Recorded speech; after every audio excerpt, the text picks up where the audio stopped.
ঠিকঠাক ক্লাসে যাও, পড়াশোনা করো। গুড, ভালো। যদি তুমি আমার বয়সে 7 বছরের বড়, কিন্তু এই মুহূর্তে আমি অর্থনৈতিক দিক থেকে তোমার বড়, তো আমি তোমাকে এখন বকাঝকা করবো। চোখ নামাও, চোখ নামাও। আমি তোমাকে থাপ্পড় মার দিয়ে দিই। আমি জানি যে তোমার খারাপ লাগবে, কিন্তু কিচ্ছু করার নেই। তুমি চুপচাপ সেটা হজম করবে। আচ্ছা ভাইয়া,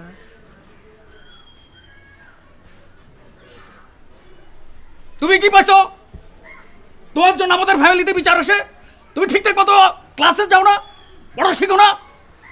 টিচাররা কেন বিচার দেয়, আর আমার কেন বড় ভাই তোমার বিচার শুনতে হয়? আর যদি তুমি ফাইজলামি ত্রামি করো, চাপটায় তোমার দাঁত ফেলে দেবো। বেয়াদবি করো, আর তুমি গার্লস কলেজের সামনে যে ঘোরাঘুরি করো কেন? হ্যাঁ,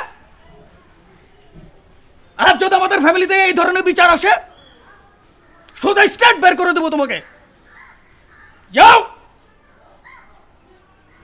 যাও। অবস্থা তো সবাই দেখতেছে, আপনার কি অবস্থা? আমার অবস্থাও তো সবাই জানে। হ্যাঁ, সবাই দেখতেছে যে আপনি এখন স্কুল বালকের বউ, আর আমি ওই বাড়ির হর্তাকর্তা, ব্যবসা বাণিজ্য দেখি। আচ্ছা, আপনার মনে আছে কি না জানি না, যে অনেক দিন আগে আপনার আমি একটা কথা বলছিলাম যে আপনি আমাদের সংসারে আর আইসেন না, আমাদের সংসারে জড়ায়েন না। আপনি শোনেননি, এবার বুঝেন। এই যে আপনি এখানে দাঁড়ায় এত বড় বড় কথা বলতেছেন, এটার ব্যবস্থা কিন্তু আমিই করে দিছি। সবাইকে কনভিন্স করা, বাধ্য করে আমি আপনাকে এখানে দাঁড় করানোর ব্যবস্থা করে দিছি। আমি যদি সবাইকে না বুঝাইতাম, বাধ্য না করতাম, তাহলে কিন্তু আপনি এই জায়গায় দাঁড়ায় এত বড় বড় কথা বলতে পারতেন না। কারণ আপনি যা করে দিয়ে গেছিলেন, এরপরে এই বাড়িতে আপনার পুনর্বাসন সম্ভব ছিল না। এটা আপনি ভুলে গেলে তো চলবে না, তাই না? আপনি যদি এই কথা বলে শান্তি পান, ভালো। তাছাড়া আপনার আর বলা তো কিছু নাই, হাতে করারও কিছু নাই। কিন্তু আপনি কি জানেন যে আমি চাইলে আপনারা এই মুহূর্তে আমাদের বাসা থেকে আমি বের করে দিতে পারি? কারণ বড় ভাই কিন্তু এখনও জানে না যে বিয়ের আগে যে আপনি তার কাছে যাইতেন টাকার জন্য, আমি যে আপনাকে পাঠাইতাম, এটা কিন্তু সে এখনও জানে না।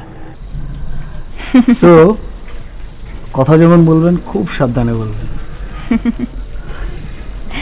আর আপনি মনে হয় ভুলে যাইতেছেন যে বিয়ের আগে আপনার সাথে যে আমার খুব ভালো ফ্রেন্ডশিপ ছিল, এবং এটার সুযোগ নিয়ে যে আপনি আমাকে দিয়ে চোরা কারবার করাইতেন, এটা কিন্তু চৈতি জানে না।